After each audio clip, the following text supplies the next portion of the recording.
Tantor Audio, a division of Recorded Books, presents The Monster Enters, COVID-19, Avian Flu, and the Plagues of Capitalism, by Mike Davis, narrated by Stephen R. Thorne. Publisher's Note: in this audio edition, you will hear references to tables present in the print and e-book formats of the book.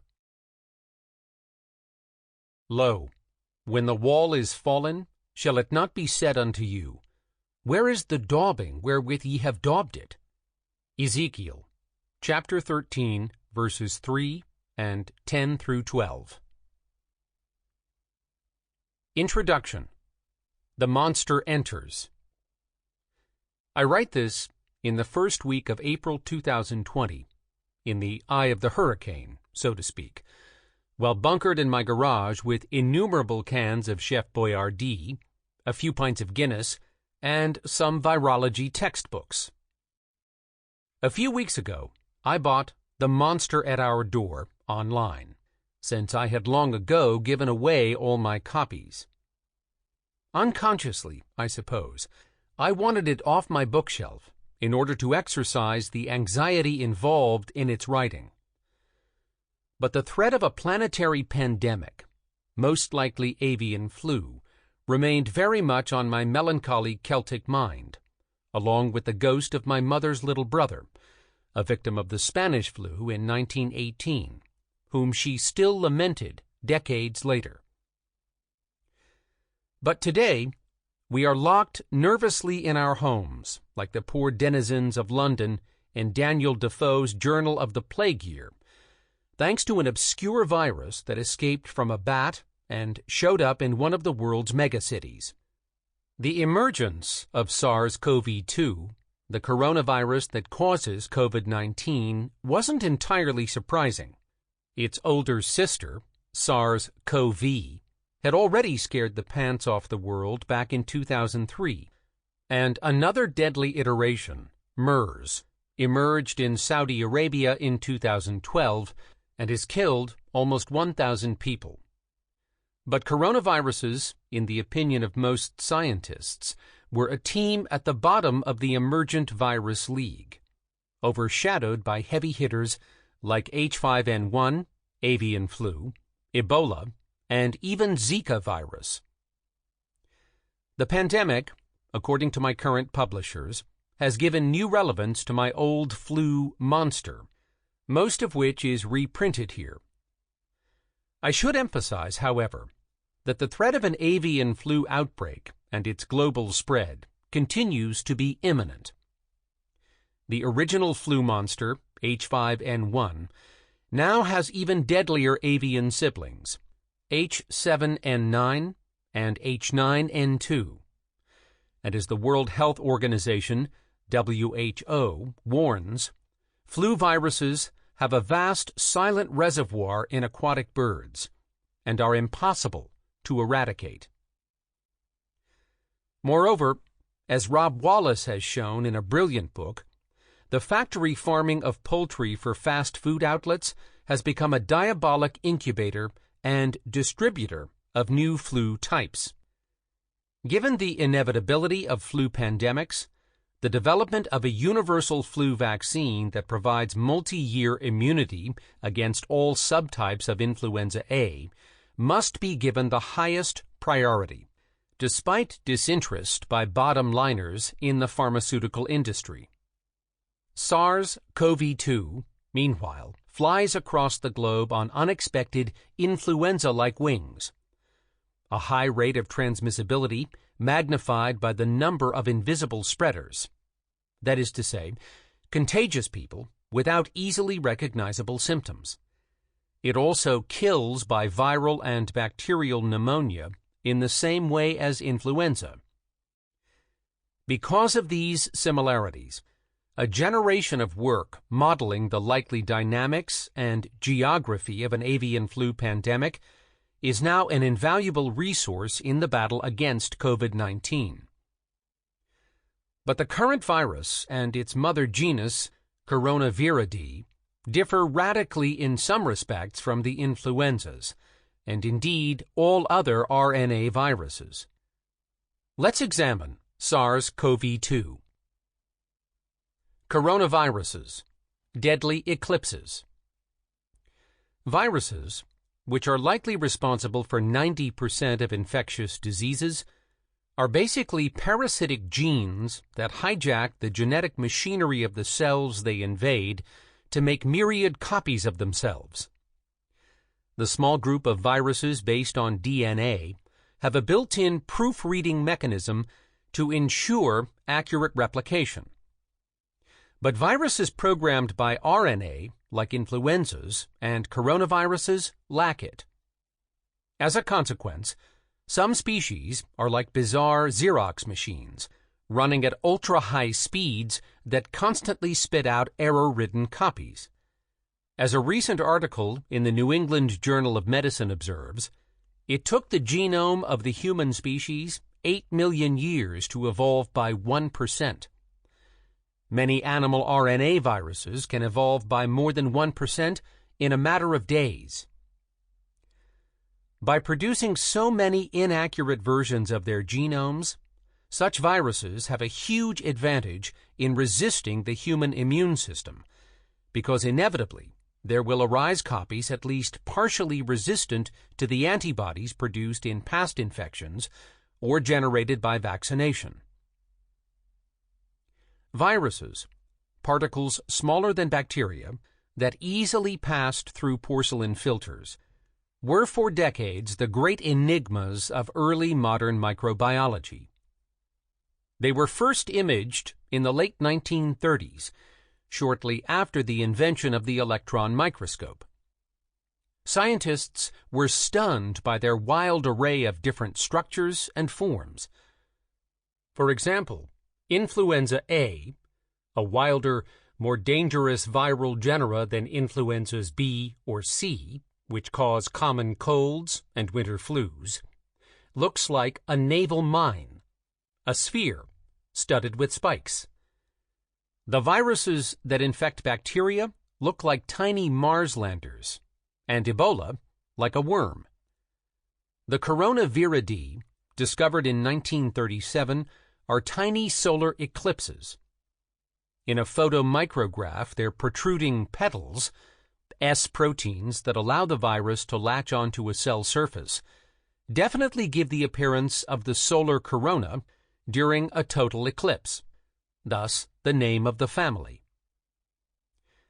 Coronaviruses are unusual in several respects. In the first place, because their genome, a single twisted helix inside a protein capsule, is the largest RNA molecule in nature. Nucleotides are the structural building blocks of DNA and RNA genomes. Influenza A viruses have 14,000 packaged in 8 separate segments, coding for 10 to 14 proteins. Coronaviruses, on the other hand, have 30,000 nucleotides. Like influenza A, they also have 2 principal modes of evolution. The accumulation of small mutations inevitably sprouts new strains or subtypes. This process is known as antigenic drift. Far more dramatic, standing in the same relationship to drift as revolution does to reform, is antigenic shift. If an animal or human cell is simultaneously infected by 2 different influenza viruses, say one from a wild bird and the other a human-transmitted strain, replication can shuffle the genomic deck. Lethal segments from the wild flu end up packaged together with segments from a flu already circulated amongst people that has the key for unlocking human cells.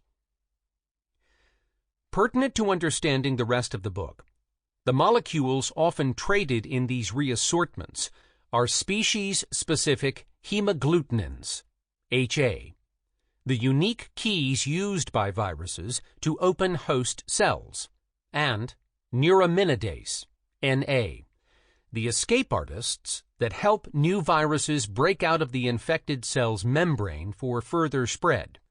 Hence, the influenza subtype formula HXNY. As I requested in the original monster, please remember this. It will avoid confusion later on when you meet a series of bad characters named H3N2, H9N1, H5N1, and so on. Virologists speculate that such reassorted types that combine virulence with ease of infection are responsible for the flu pandemics that erupted in 1890, 1918, 1957, 1968, and 2009. The Spanish flu, which infected fully half of the human race, however, was 2 orders of magnitude more deadly than the others. 2% mortality versus 0.02%. A second unusual characteristic of coronaviruses is they are even more adept shapeshifters than orthomyxoviruses, like influenza A. Because their genome is a single, unsegmented strand, they can't reshuffle the deck in the same manner as influenza does, through repackaging separate segments of different strains. But what they accomplish is even more amazing. Recombination, the splicing of different parts of genes, coding for the same protein, from different species. To quote from a standard virology textbook, coronavirus RNA genomes undergo a high frequency of recombination, as high as 25% for the entire coronavirus genome. This is noteworthy, since the non-segmented genomes of most other RNA viruses display levels of recombination ranging from low to undetectable.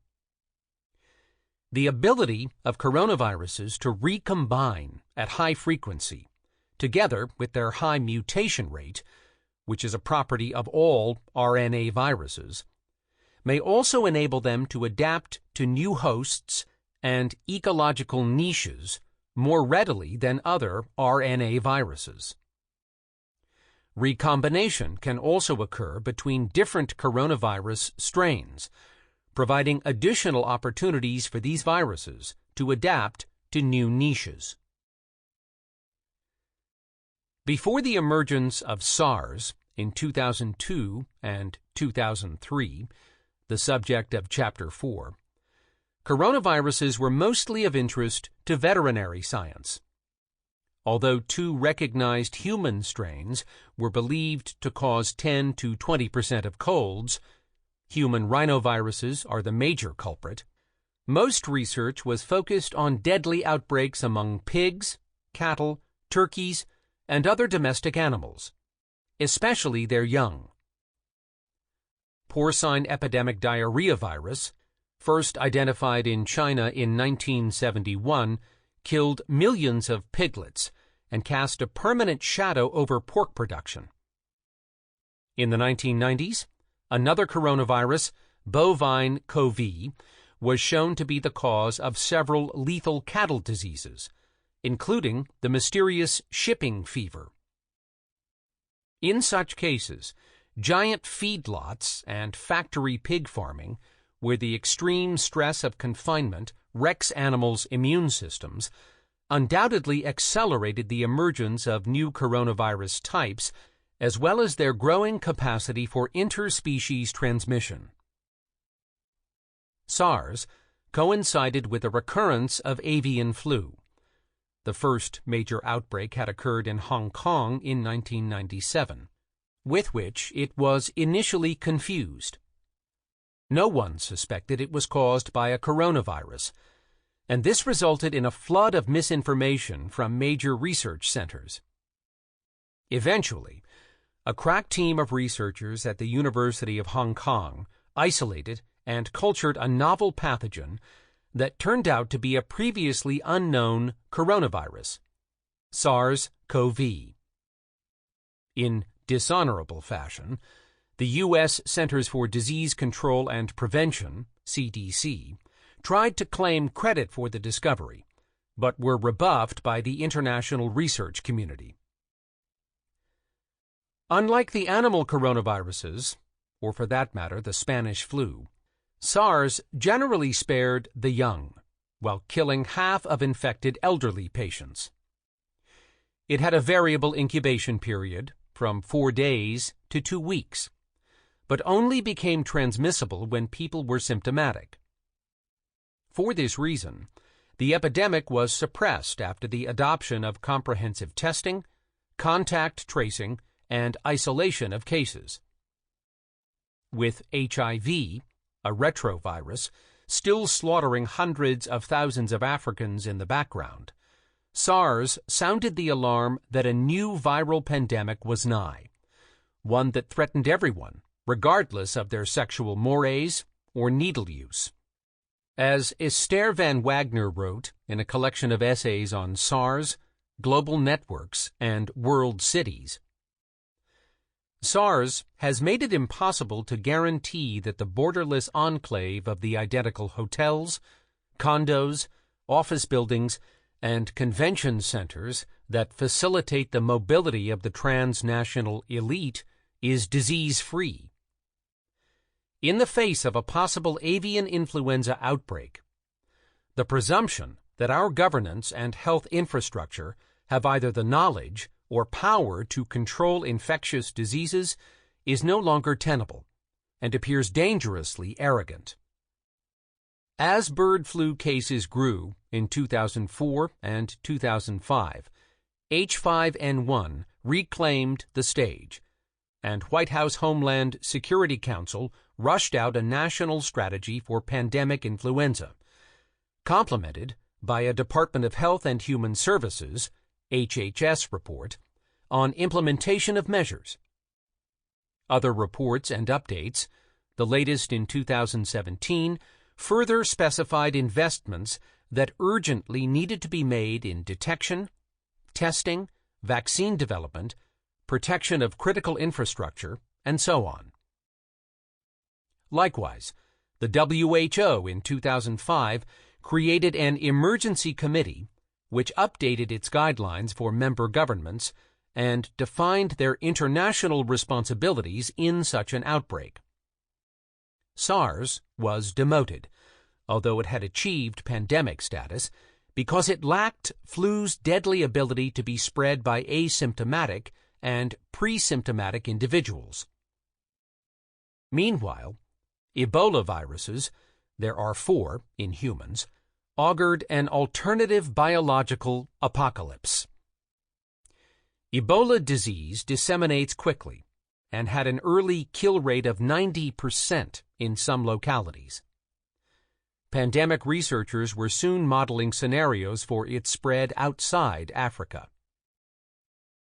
Then, in 2012, the curse of Tutankhamun struck Saudi Arabia, a new SARS-like disease caused by a coronavirus resident in Egyptian tomb bats and transmitted to humans via infected dromedary camels and perhaps by goats. Middle East Respiratory Syndrome, MERS, as it was baptized, was subsequently contracted by a Korean visitor and produced a small outbreak in South Korea. By 2017, some 2,000 cases had been reported, with a death rate, 36%, inching toward Ebola levels. But the great majority of patients had had contact with infected animals, and in the minority of cases where human-to-human transmission occurred, it involved intimate contact with people already displaying the symptoms. This indicates, say scientists, that MERS has been unable to fully adapt to human transmission. On the other hand, they were startled by its unexpected talent for easily crossing species boundaries. A group of scientists in Texas quickly advanced research on a MERS vaccine, but it excited minimal interest. Earlier, they had successfully developed a SARS vaccine, but couldn't find a corporate or government sponsor interested in testing and manufacturing it. The lead researcher, Dr. Peter Hotez, dean of the National School of Tropical Medicine at Baylor University, told the House Committee on Science in early March that he believed the vaccine, which has been sitting in a freezer for years, might have provided cross-protection against COVID if it had been available in quantity and tested in the field during the first month of the outbreak. There is a problem with the ecosystem in vaccine development, and we've got to fix this. But MERS did spur successful research on coronaviruses in bats. SARS investigators in 2003 had quickly identified civets, small, cat-like carnivores that are consumed, ironically, because they are believed by traditional practitioners to cure flu, as the immediate carriers of the disease. Then, in 2005, they found bats with SARS-CoV and realized that they were likely the source of the infection in civets, the intermediate host. Gradually, the hypothesis that bats were the natural reservoir for many, if not all, coronaviruses became a framework for new investigations. The research discoveries since 2012 have revealed the astonishing genetic diversity of coronavirus strains circulating in different bat species. A recent audit of these studies by a team in Wuhan concluded, from 55 published articles on bat coronaviruses at the time of preparation for this book chapter, more than 102 bat species from around the world have been shown to carry coronaviruses. Currently, 8 bat coronaviruses have been classified as species, but more than 100 bat coronaviruses, or strains, have not yet been classified. However, as there are more than 1,200 bat species in the world, large numbers of new bat coronaviruses likely await discovery.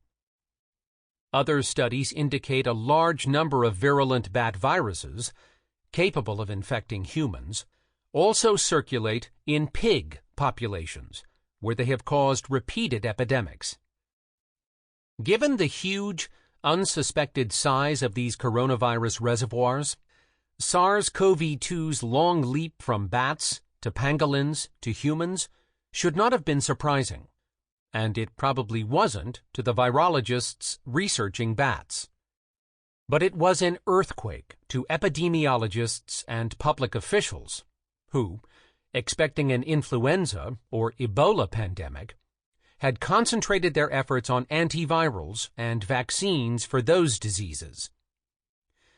The emergence and rapid spread of COVID-19, wrote 2 international experts, signifies a perfect epidemiological storm, a respiratory pathogen of relatively high virulence from a virus family that has an unusual knack of jumping species boundaries that emerged in a major population center and travel hub shortly before the biggest travel period of the year, the Chinese Spring Festival. It will be some time before the evolution of SARS-CoV-2 is retraced, and it may have had a cryptic spread among humans before the first cluster of pneumonia cases was detected in Wuhan. It's not yet known whether it is the product of drift or shift or a complex combination of the two processes. Like avian flu and SARS, it erupted out of a Chinese live animal or wet market, presumably from a stall selling pangolins, the scaly anteaters that are occasionally menu items. China's failure after SARS to ban the sale of exotic animals, including bats, in food markets, is both puzzling and disastrous, although the trade is now banned. The pangolin, or whatever animal was the intermediate host, was infected by a bat, and SARS-CoV-2 may be a mutated version of the same precursor bat virus that was responsible for SARS. Indeed, Australian researchers report that 96% of the SARS-CoV-2 genome is shared with a virus found in horseshoe bats. This may be the mother of both viruses. COVID-19 has some striking similarities to SARS and MERS. First, they present almost identical symptoms at the outset: fever, dry cough, and aching muscles. All three cause high mortality via pneumonia and sepsis among the aged and those with immune-compromised bodies. In each case, the virus is also shed in feces, and because the lining of the small intestine has similar receptors to those of the respiratory system, fecal-oral infection is possible. It remains unknown what degree of immunity is conferred on survivors of these three diseases, but using coronavirus colds as an analog, it is probably short-lived, perhaps only a year. So COVID is most likely here to stay as a chronic disease. But the new virus is signally different from SARS and MERS in at least three respects. First, and most importantly, is its ability to be spread in a flu-like manner by people who lack recognizable symptoms. To repeat, the transmission of both SARS and MERS has been by visibly sick people or animals. Second, it appears to infect heart tissue, and Kaiser Health News reports that doctors are starting to see coronary damage in 1 out of 5 hospitalized. Apart from those who die directly from heart attacks, a small number at present, the legacy of the pandemic could be permanent heart problems for thousands of survivors. Third, as researchers recently discovered, it is one hell of a tough nut. SARS-CoV-2 is very strange, with one of the hardest protective outer shell among coronaviruses. This means that it might be expected to be highly resilient in saliva or other body fluids and outside the body. An infected body is likelier to shed greater numbers of viral particles, since the latter is more resistant to antimicrobial enzymes in body fluids. These particles are also likelier to remain active longer. These factors could account for the greater contagiousness of the SARS-CoV-2 and have implications for efforts to prevent its spread. Although not as deadly as the SARS or MERS, COVID-19's currently guesstimated 2% mortality rate is comparable to the Spanish flu, and like that monster, it probably has the ability to infect a majority of the human race unless antiviral and vaccine development quickly come to the rescue. Even if future studies based on blood sampling for evidence of COVID-19 antibodies reveals a far greater number of positive cases than now modeled, thus significantly reducing the death rate, the Earth's population is now 4 times larger than in 1918, and the ultimate hecatomb could still be counted in millions. Shouting into Washington's void. "So it's really as bad as that," said Miranda. "It's as bad as anything can be," said Adam. "All the theaters and nearly all the shops and restaurants are closed, and the streets have been full of funerals all day and ambulances all night. Pale horse, pale rider." In this celebrated short novel, written 20 years after the event, Catherine Ann Porter recorded her own near-death experience during the Spanish flu pandemic of 1918 and 1919. She spent 9 days in the hallway of an overwhelmed Denver hospital, burning with fever, drifting in and out of hallucinations. Her lover, a young lieutenant awaiting orders to leave for France, lay elsewhere, dying.